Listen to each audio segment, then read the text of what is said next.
না না, বসে পড়তে বলছি কারণ খাওয়া দাওয়ার পরে আমি একটা বোম ফাটাবো তো। বোম, পারমাণবিক বোমা। তার ধাক্কা সামলাতে গেলে একটু তো বল চাই, নইলে।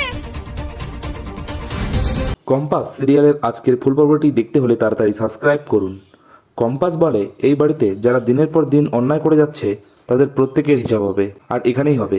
ঋতুজা বলে বিহান আর কম্পাস তোমরা দুজনে মিলে সাবধানে রান্নাবান্না করবে, কেউ যেন ষড়যন্ত্র করতে না পারে।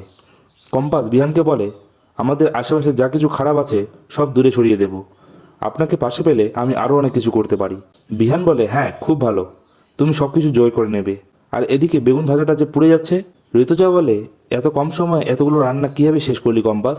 বিহান তখন বলে যা করার সব তো আমি করেছি, ও রান্না বান্না কিছু পারে নাকি? ঋতুজা বলে এই তো অভিজ্ঞানবাবু চলে এসেছেন, খেতে বসুন। কম্পাস আর বিহান কত ভালোবাসা দিয়ে সমস্ত রান্না করেছে। মোনালিসা তুমি দাঁড়িয়ে দাঁড়িয়ে কি দেখছো? তুমিও বসে পড়ো। আমি বলেছিলাম না ওরা রাজ্যটক, সেটা প্রমাণ হয়ে গেল। পরবর্তী পর্বটি দেখতে হলে চ্যানেলটিকে অবশ্যই লাইক এবং সাবস্ক্রাইব করুন।